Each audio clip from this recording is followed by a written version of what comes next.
Olá pessoal, aqui é o Chessman e você sabe o que o filósofo grego Platão, Keanu Reeves e ciborgues têm em comum? Se você não sabe, vai descobrir no nosso vídeo de hoje. Fique até o final que você vai ter uma grande surpresa.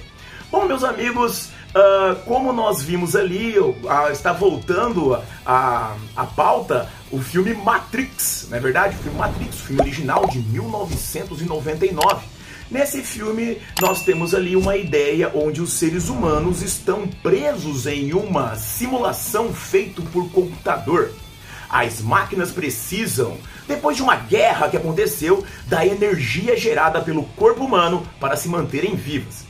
Nesse ponto, meus amigos, nós temos então que para gerar energia, as máquinas prenderam os seres humanos em umas espécies de usinas de força para gerar então a energia necessária para que elas continuassem vivendo.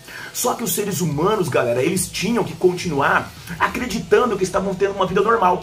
Por isso vai ser criado justamente uma simulação de computadores onde esses humanos estão presos em uma realidade virtual sem ter consciência, sem saber por quê ou saber como na verdade eles estão lá. Acreditam que estão vivendo suas vidas normalmente. O detalhe é que alguns desses seres humanos acabam despertando, percebendo que estão vivendo um elemento falso e dessa forma então acabam saindo da Matrix para o mundo real.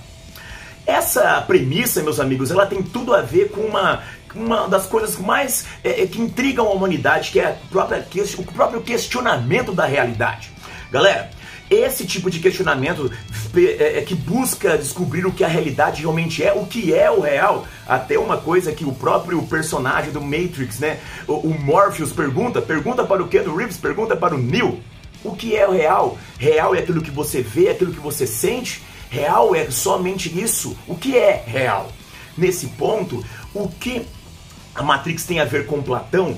O Platão, filósofo antigo de 2000 e paulada de anos atrás, ele já criou um questionamento acerca da realidade. Lembremos, para Platão, existem dois mundos. O mundo das ideias, onde estão as perfeições, tudo perfeito, onde existe tudo que existe está realmente lá. E existe um mundo sensível. O mundo sensível seria uma cópia desse mundo das ideias. É imperfeito e é o que nos oferecem os nossos sentidos. Galera, Platão criou uma alegoria para tentar explicar um pouco melhor sobre essa ideia do questionamento da realidade. Essa teoria é o mito da caverna, que tem tudo a ver com o que nós vemos no filme Matrix, ou Matrix. Bem, imagine o seguinte, na alegoria de Platão, na ideia de Platão, imagine seres humanos que estão aprisionados, acorrentados no fundo de uma caverna. Eles estão acorrentados olhando fixamente e unicamente para a parede da caverna. Eles estão de costas durante a vida toda para a porta da caverna, de onde entram luz. Dessa maneira, meus amigos, esses indivíduos, esses seres humanos, nunca viram o lado de fora da caverna. Eles só conseguem ver as sombras que as luzes projetam ali na parede da caverna. Eles então acreditam, no decorrer do tempo, que aquelas sombras que eles estão vendo são a verdade, são a realidade, é tudo que existe. Porém, em um momento específico, algum desses indivíduos consegue quebrar as correntes e se arrasta até fora da caverna.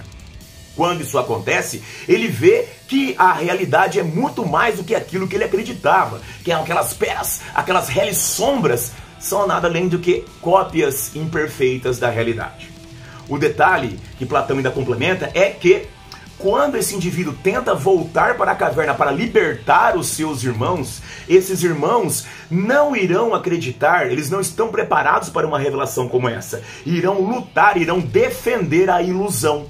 E aí, mais uma vez, que entra o filme Matrix, onde nós temos, tem uma parte que o Morpheus fala também, que todos os indivíduos que não estão libertados são potenciais agentes, potenciais defensores da Matrix. Platão estabelece então essa ideia de que nós vivemos, que as pessoas vivem em uma simulação, vivem em uma realidade que pode ser simulada.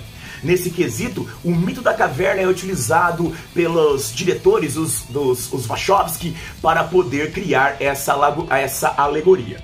Mas olha só, galera, você sabia que existe uma teoria séria, não apenas cinematográfica, dessa ideia aí da simulação por meios virtuais?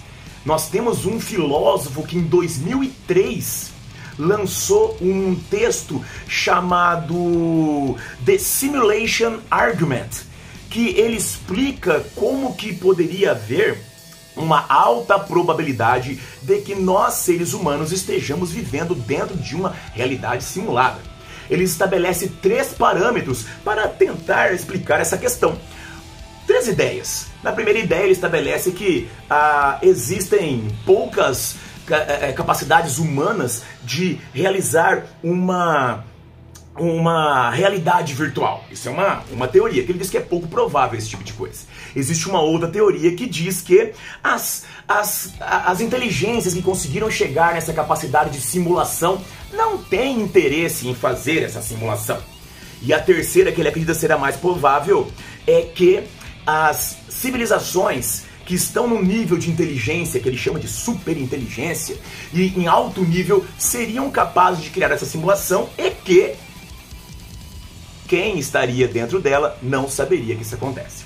É um artigo científico publicado por Nick Bostrom em 2003, ou seja, 4 anos depois do filme Matrix. E ele estabelece, argumentos lógicos. O Nick Bostrom é um filósofo aí que atuou em Yale, que atuou em Oxford, professor ali de filosofia, um filósofo bem renomado na área. E ele traz essa questão. Então nós temos ali debates que até hoje são feitos a respeito desse questionamento da realidade. Veja só, Platão fazia isso lá há 2.500 anos atrás, mas ainda sendo debatida essa questão. O que será o real? O que será o real? Os sentidos nos oferecem as coisas reais? Podemos confiar nos sentidos? Uma coisa interessante que o próprio filme Matrix também traz é que ele aborda essa questão da cibernética. Isso é uma outra referência que nós temos ali. Essa já é uma referência das estéticas dos mangás, dos animes, né? Em 1989, 10 anos antes de lançarem o filme Matrix, foi lançado no Japão um mangá chamado Ghost in the Shell. Esse mangá estabeleceu uma influência gigante sobre a estética visual do filme Matrix. Se a gente olhar o mangá, pessoal, se você ver, era mangá, depois virou anime, teve filme. Temos um filme com a Scarlett Johansson que aborda essas questões, o filme de 2017, que infelizmente não conseguiu traduzir muito bem o mangá. Mas neste mangá, ele se passa em 2029, olha só, no longínquo futuro de 2029. Nesse futuro, as pessoas e a tecnologia já estão numa simbiose quase que completa. As pessoas já substituem partes dos seus corpos por próteses ciborgues para aumentar o desempenho, substituem olhos, substituem braços, mãos, substituem, por exemplo, conexões, estabelecendo chips internos dentro do seu cérebro e utilizam o cérebro humano para poder ampliar ali o seu processamento. Essa ideia do plug virtual e da substituição tem aquela questão, será que nós podemos confiar nos nossos sentidos? Será que a tradução desse sentido é feita de maneira correta? O Ghost in the Shell, ele gira ao redor de uma personagem que é a Major Motoko, onde todo o corpo que ela possui já foi substituído por próteses cibernéticas. Então ela é uma ciborgue por completo, menos o cérebro. E aí ela fica naquela questionamento, naquela dúvida se ela pode confiar ou não, se ela é humana ou não. Essa ideia da simulação, essa ideia da que o seu próprio corpo, a maneira que você vê pode ser simulada, isso é muito visto, muito utilizado em Matrix. Meus amigos, Matrix, ele traz referências gigantescas. É claro que essas duas são as mais importantes. O mito da caverna de Platão, também as referências de simulação corporal de Ghost in the Shell. E nós podemos até dar uma prolongada nisso aí, porque ainda na década de 90, a série Star Trek também abordava esses elementos de simulação. Na série Star Trek, na geração, o New Generation, existe um compartimento na nave, na Enterprise, que chama-se holodeck. E o holodeck ele é capaz de criar hologramas e campos de força, fazendo com que a pessoa possa interagir, não apenas com ambientes, mas interagir também com inteligências artificiais. O holodeck foi palco de vários episódios incríveis de Star Trek. Se você, meu amigo, gosta de ficção científica, assista Star Trek que você não vai se arrepender. Mesmo os efeitos já não sendo aquela maravilha, mas os enredos são incríveis. Essa ideia de simulação permeia a cultura pop em vários elementos. Não é apenas Matrix que aborda isso. Podemos citar, por exemplo, um filme interessantíssimo chamado Vanilla Sky. Agora também aborda simulação. Podemos citar também aqui o Show de Truman, que também aborda simulação ali, encenação. Essa ideia de questionar a realidade, galera, é uma coisa que existe desde sempre. E respondendo a pergunta do início do vídeo, é justamente o mito da caverna de Platão, a experiência de Neo como despertar de Neo, né, que existe essa similaridade. Meu amigo, meus queridos, não se esqueça de assinar o canal, ativar o sininho, compartilhar o vídeo, que isso ajuda o nosso canal a crescer para que a gente possa continuar criando aí conteúdo para vocês. Meus amigos, a gente fica por aqui. Um grande abraço a todos, vida longa e próspera e até a próxima. Tchau, tchau.